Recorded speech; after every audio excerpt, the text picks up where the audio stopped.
Bonsoir à tous, il est quasiment 22h sur BFM TV. Bienvenue dans BFM Soir. Tout ce qu'il faut savoir, tout ce qu'il faut comprendre de l'actualité. Installez-vous, on est ensemble jusqu'à minuit. Au sommaire, ce soir, les incendies, encore et toujours. Ce soir, c'est l'Ardèche qui concentre les inquiétudes. 600 pompiers sont toujours mobilisés à pied d'œuvre. Actuellement, 900 hectares ravagés. On fera un point détaillé et complet dans un instant. L'Ukraine également, avec ces photos qui dérangent ce soir, alors que la guerre se poursuit sur le terrain. Vous le voyez, le président ukrainien et son épouse prennent la pose dans le très glamour Vogue, glamour et guerre, un mélange des genres qui étonne. On tentera de comprendre pourquoi le couple se met en scène. Et puis, on reviendra aussi sur le chahut, le coup d'éclat permanent à l'Assemblée nationale. Le ton ne cesse de monter encore ces dernières heures entre la majorité d'un côté, les oppositions de l'autre. Alors, est-ce qu'on peut légiférer comme ça? Est-ce que ça peut durer pendant 5 ans? On en débattra avec nos invités.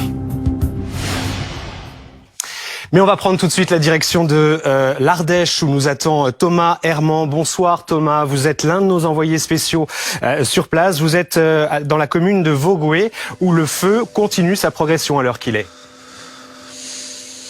Effectivement, ce feu se dirige vers le sud désormais, donc vers la commune de Vogüé. Alors forcément, pour les sapeurs-pompiers, il faut adapter le dispositif en permanence, comme c'est le cas depuis ce matin.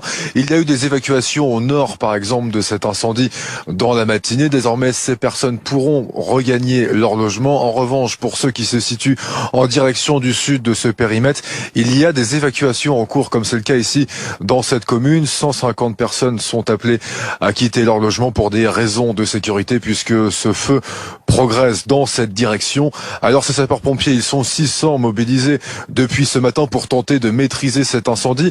Et il y a tout de même des nouvelles plutôt favorables. C'est concernant les conditions météorologiques de la nuit. Les températures vont baisser, le vent également, ce qui va permettre aux sapeurs-pompiers de pouvoir contenir ce feu, même si celui-ci progresse encore. On est à plus de 900 hectares ravagés par les flammes depuis ce matin. Je rappelle que c'est au total 3 départs de feu conséquents qui ont eu lieu dans ce secteur ce matin. 2 ont été fixés. Le dernier est toujours en cours de progression. Du côté des moyens aériens, nous sommes dans la nuit aéronautique. On ne peut plus faire voler ni les Dash ni les Canadair. Il y avait 5 Canadair à notre disposition ainsi qu'un Dash.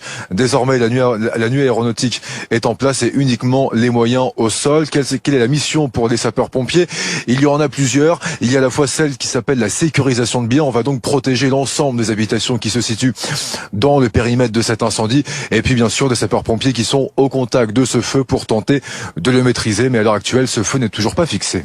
Merci beaucoup Thomas Herman en direct donc de l'Ardèche avec Paul Dijon. On reviendra évidemment vers vous. Vous suivez pour nous l'évolution de la situation sur place. On va en parler dans un instant avec nos invités en plateau. Bonsoir. Bonsoir à vous. Frédéric Portet, vous êtes chef du Centre opérationnel départemental d'incendie et de secours du Val d'Oise. On va essayer de comprendre avec vous. Vous êtes un spécialiste, ce qui se joue, comment vos hommes, les pompiers, font actuellement pour tenter bien d'empêcher la progression des flammes. Et puis on le présente quasiment plus, Guillaume Fard, un spécialiste sécurité. Vous êtes là ce soir parce qu'on va beaucoup parler des pyromanes, des incendiaires. Qui sont-ils? Quels sont leurs profils? Comment est-ce qu'on peut vraiment les confondre, les interpeller? Voilà, c'est des questions qui se posent ce soir. Et puis on retournera évidemment sur le terrain, voir le maire de Vogüé, effectivement cette commune qui est menacée ce soir. Et puis de nombreux témoignages, notamment avec des habitants qui font face aux flammes ce soir. On revient dans un instant. À tout de suite.